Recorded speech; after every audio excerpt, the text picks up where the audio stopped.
সমস্যা আমরা সবাই জানি, প্রত্যেক বছরই এইটা নতুন করে একবার করে রিহার্সাল হয় যে যখনই ডেঙ্গু বাড়তে থাকে তখন আমরা লাফালাফি করি, হইচই করি, নানা রকমের কার্যকলাপ দেখায় পাবলিকের কাছে। কিন্তু যদি গোড়ার থেকে আমার পদক্ষেপগুলো নেওয়া থাকে বা আমরা প্রত্যেকেই সচেতন হয়ে তাহলে আশা করি যে এটা ওই ডেঙ্গুর প্রকোপটা, সংক্রামকটা কমবে। মৃত্যুর সংখ্যা কম সেটা কোনো কমপ্লাসেন্সির বিষয় না, এটা আল্লাহর রহমত যে মৃত্যুর সংখ্যা কম। কিন্তু সংক্রামক যে হচ্ছে এইটাই হচ্ছে আমাদের চিন্তার বিষয়, ওইদিকে আমাদের বেশি নজর দিতে হবে। এবং সেটার জন্য দুটো দরকার, একটা হচ্ছে যে পরিষ্কার পরিচ্ছন্ন রাখা, লার্ভাসাইডের মেডিসিন দেওয়া, ফগিং করা ইত্যাদি, পরিষ্কার করা ইত্যাদি দৈনন্দিনভাবে। আর আরেকটা হচ্ছে জনগণের সচেতনতা। আমরা স্টাডি করে দেখছি যে 3 দিন 4 দিন পরে যখন পেশেন্ট ক্রিটিক্যাল হয়ে যায় তখন আর ঢাকার আশপাশ থেকে নিয়ে আসা হয়। এবং দেখবেন যে স্টাডি করলে স্বাস্থ্য মন্ত্রণালয় থেকে যে আপনার ডাটাটা পাবেন যে 6 জন যদি মারা যায় তাহলে একজন হয়তো ঢাকার, অথবা একজনও ঢাকা সিটির না, বাইরের থেকে বেশিরভাগই পেশেন্টগুলো ক্রিটিক্যাল অবস্থায় আসছে। তো এই জায়গায় পৌঁছবার আগ পর্যন্ত বাসার একটা দায়িত্ব যে প্রথম দিনে জ্বর হলেই যেন তাকে, বাচ্চাকে বা যেই হোক, তাকে ট্রিটমেন্টের আওতায় নিয়ে আসা হয়, ডেঙ্গু ট্রিটমেন্টের আওতায় নিয়ে আসা হয়।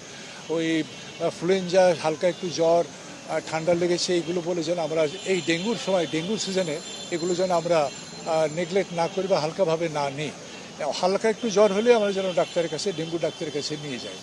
আর আপনাদের একটা বড় দায়িত্ব হচ্ছে যে আজকে আপনারা সবাই এখানে আসলেন, কিন্তু মাঝে সাঝে যদি আপনার যে ইনভেস্টিগেটিভ জার্নালিজম আছে, পাড়ায় পাড়ায়, মহল্লায় মহল্লায় যদি আপনারা প্রথমেই কাউন্সিলরকে ধরেন যে আপনার এলাকায় অপরিচ্ছন্ন কেন, তাহলে কাউন্সিলরও তৎপর হবে এবং দেখা যাবে যে ধাপে ধাপে ক্লিনার যিনি, তাকেও মাঠে পাওয়া যাবে। যেমন আজকে দেখলাম ঝাড়ুর ধরন দেখেই বোঝা যাচ্ছে যে এটা একটু আগে ঝাড়ু দেওয়া হয়েছে। তো তাহলে ওই 1 বছর পরে মন্ত্রী সাহেব আসবেন, সেদিন কেন সাজগোজ, সারা বছর কেন আমরা সাজগোজ পরিষ্কার পরিচ্ছন্ন থাকতে পারি?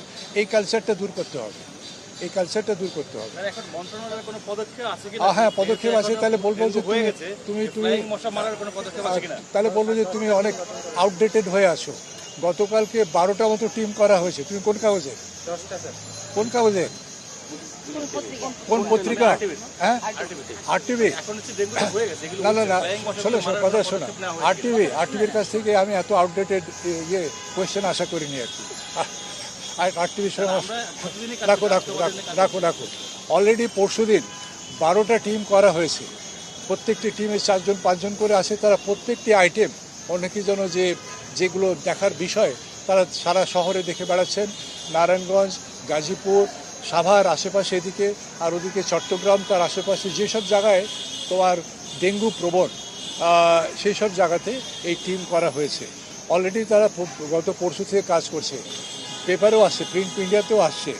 তুমি হয়তো ঠিকমতো ফলো করতে পারো নি। তো এনিওয়ে, বি আপডেটেড এবং হেল্প করো, জনগণের সচেতনতা তৈরি করো আর কি, যাতে জনগণ এই ব্যাপারে সচেতন হয়। এটা দ্বিপাক্ষিক, একজনের পক্ষে সম্ভব না, অফিসারদের পক্ষেও সম্ভব না যে পাড়ায় পাড়ায় ঘুরে ঘুরে করবেন। সেই জন্য আমাদের ইলেক্টেড রিপ্রেজেন্টেটিভ আছেন, কাউন্সিলর সাহেবরা আছেন, ওনাদেরকেও আমি আজকে বললাম যে আপনারা শুধু অফিসে যাবেন আর বাসায় থাকবেন তাহলে তো হবে না। আপনার দায়িত্ব তো হচ্ছে সিভিক অ্যামেনিটিস যেটাকে বলে, মানুষের সেই যে প্রয়োজনগুলো, সেগুলো আপনারা দেখবেন, পরিষ্কার রাখা, পরিবেশ ভালো রাখা ইত্যাদি ইত্যাদি। সেগুলো আপনারা যদি বাসায় বসে থাকেন তো দেখতে পারবেন না। আর শুধু মিটিং করলে, মিছিল করলে তো হবে না। আপনার এটাই হচ্ছে মূল কাজ। আর যেহেতু ওনার সঙ্গে আমার আগে থেকে পরিচয়, আমি ওনাকে একটু শক্তভাবে বলেছি, তো উনিও মাইন্ড করেন। মাইন্ড করেছেন তো? না না, আচ্ছা।